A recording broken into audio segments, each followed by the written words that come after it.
Good evening. This is the Elliott wave update for the NASDAQ 100 for Thursday, June 2nd, 2022. I'm going to dive right into the markets today simply because I've made what may be interpreted as a major labeling change here on the daily chart, which of course affects the other charts above and below. So last couple of days, including, I have to go back to last Thursday, Friday, and then the first 2 days, and now today, the market continues to basically point higher. And not that I'm overly bullish, because I'm certainly am not, but the market did do what I had basically said it needed to do today to give confirmation that the intent was to go up. The intent was to possibly complete 5 waves up off of that 11,491 low. Now, when I look at that 5 waves up, under the count that I had, that this was a 3rd wave and that we were moving up in a 4th wave, which suggests that it would just be wave A of minor wave 4, which would put that minor wave 4 way too big. So I went back out. I went over to an alter account. I know that I spoke about this either in the last podcast that I did, which reviewed the larger picture, but if not, then on one of the other updates. But I discussed the possibility that from the 15,268 high to that 11,491 low was only minor wave 1 of intermediate wave 3. Now, that doesn't toss us all into just a little bit like, what? It should, because what it does suggest is that we're in a wave 2 and we still have the largest portion of this 3rd wave to come down. Now, a couple of reasons why I'm doing this. The market is really boosting itself higher on what I continue to look at as a false narrative. So trying to grasp onto the bullishness in terms of a longer term picture doesn't necessarily fit. But what does fit is that I can go in every day and I can trade that upside with an understanding that my anticipation or my expectation are that we're likely, if we're finishing a wave A, we're going to B wave decline, maybe comes down 50% of what we've just done, and then it rallies back up in a C wave. And that goes and fits with what many other people are looking for that don't do necessarily Elliott. They're looking for higher levels based on whatever they're basing it on. But if I can put it into the context that this is corrective and counter trend, it keeps the trend in place. It keeps the larger picture that we're in a much longer, larger corrective phase in place. And it's not a matter of being right or wrong. It's a matter of I'm trying to keep up with the price action on all of our charts, but also in terms of what the moving averages begin to tell me, how things are trading, how does that fit in? The fact that we basically have had a long string of days now where the volumes have been very low. Many days absence of sellers. So to me, it's like the sellers came in, did what they needed to do on Tuesday and Wednesday. Today, they were almost non-existent except right in the first thing in the morning. So I'm going to drop down to that hourly chart. And let's open this up a little bit here. So this is what we got. We got an additional new low for the whole sequence this morning at 12,442.50. And we end up at 12,898. That's a gigantic turn. So, and through it all, hourly chart, first hour, red, then 1, 2, 3, 4 straight hours up. And then the 5th hour, we had a little bit of downside. So it was a red bar, not much, and then a very strong close. Now, so this becomes part of what might be a little bit larger completion of this. And if that's the case, then maybe we do get up above 12,000. Maybe we do actually get close to 13,000. And it would continue to be corrective. So let's go out, back out to the daily, and now I'm going to look at the Fibonacci. These are Fibonacci retracements. If this is indeed a minor second wave, What can we expect from it? Well, it already almost tapped on the door at 38.2%. So the retracement of a 38% retracement is right there at 12,933, 934. Right above that, we have the 50 at 13,075. Now, if they really decide they're going to tack on an additional 300 points tomorrow, we're above 13,100. But if they want to come in less, but still push all of these components higher for expiration, go at it. But my point is that I don't feel that the buying is on sound ground. So in other words, I kind of think it's a bit of a setup, because don't forget, if traders get to a certain level, because that's where they can get out via options. If you're looking to exit a stock, you're going to want to get it at a point where if you have the puts become usable. And if you are going to be selling stock, it is an area that you're going to want to do it. So you want to get these strikes in alignment to what you need to have done. So how you need to come out. So expirations are periods where things get settled. And so sellers can settle, buyers can settle. And so I'd be looking at there's going to be a lot of the bigger boys, I feel, want to get out at these higher prices. And that's where they're taken so they can justify other things that are going on. We have Amazon. Amazon tomorrow at the close, that's it. If you're in, you're in, you partake in the 20-for-1 split. If you're not, you're not. You wait till Monday and then you can go grab it there.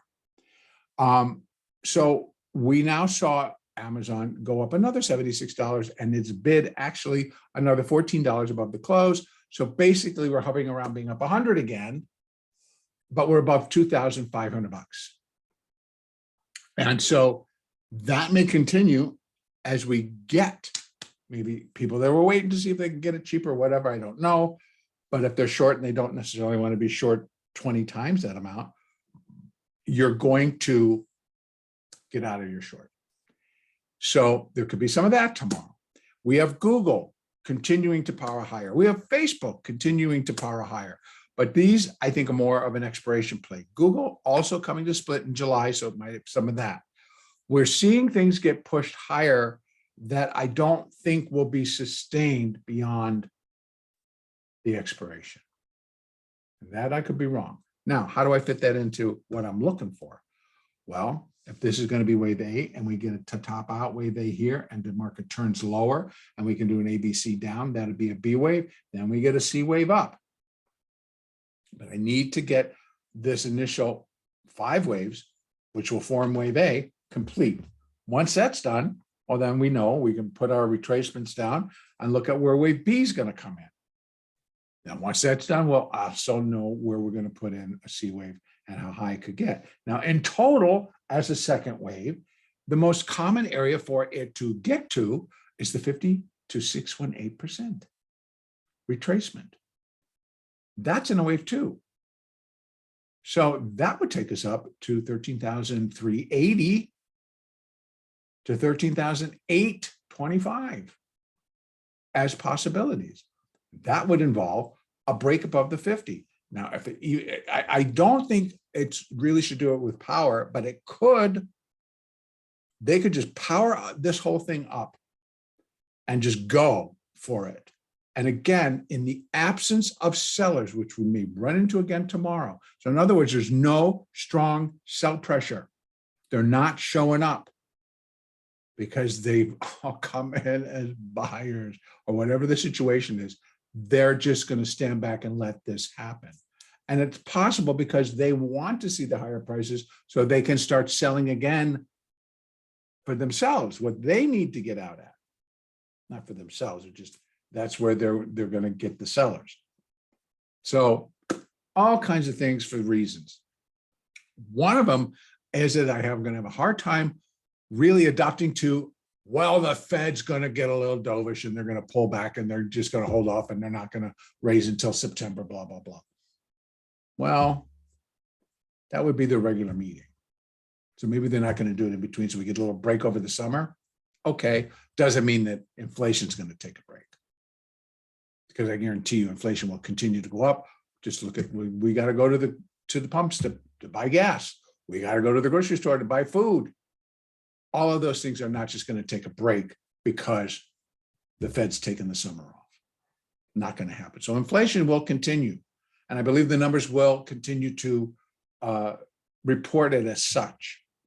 So in any case, I don't think we're seeing any major changes. So what we want to hang our hat on, our hopes on, in terms of a continued rally may still happen. But to me, it's not long term. It's not even midterm. It's a short-term rally. And it will come in as an ABC.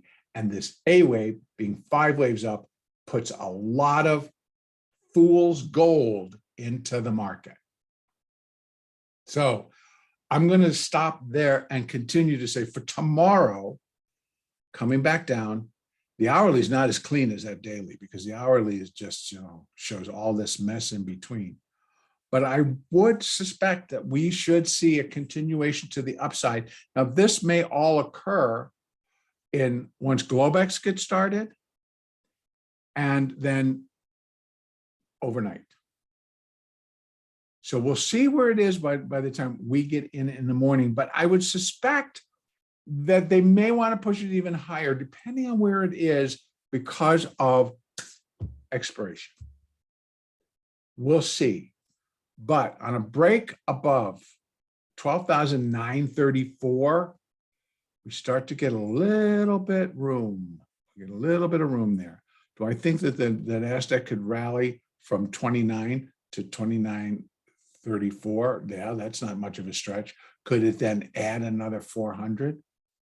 I suppose. But is that what I would expect? Not necessarily. But I think we need to be prepared for everything. Right? A break above this, a break above the 50. Strong enough break above the 50, it brings a lot more buying in. Then we're headed for 13,380. And that may be without the B wave. So if this 1, 2, 3, 4, and this 5th wave, and also just on the other side of all that, if this reaches it, and then what they do is pull it back in Globex, so we can get a small 3 in, maybe back down to here, and then rally again, perfect. Then we're doing an ABC. So as long as we're able to say, okay, I got the 5, that's a wave A, and I got the 3, and that's a wave B, and boom, I'm going to have a C wave up, then it's clear. And I'd be counting it on the daily chart. I'd look for it on the hourly, but I'm going to confirm it on my daily. So these continue to point likely higher, but today kind of was a garbagey day unless you just kind of got in and held. Got in and held, it was extremely profitable once again. And it was not that difficult just to kind of buy on maybe an extra contract or 2 so that you're trading more than one. If that's your style, that was pretty easy to do too. And you didn't actually have to take a lot of heat waiting it out for the next strong buyers to move in. They were pretty regular. All right, I am going to leave it there. Continue to use the moving averages, use the Fibonacci, use the Elliott wave pattern because I'm looking for just an hourly top, even could be a daily top, but a top that's going to create a little bit of a downdraft in the form of a B wave. Now, once you get that high and we get it heading lower, you can run fibs from the high to that low, and you're going to get the retracement levels for wave B. All right, I'm going to leave it right there. I'm going to wish everybody a really great trading day tomorrow. Keep your focus, keep your eye on the price action. Don't get married to the bullish scenario. Don't get married to the bearish scenario. Just trade the price action. And our next update will be on Sunday, June the 5th.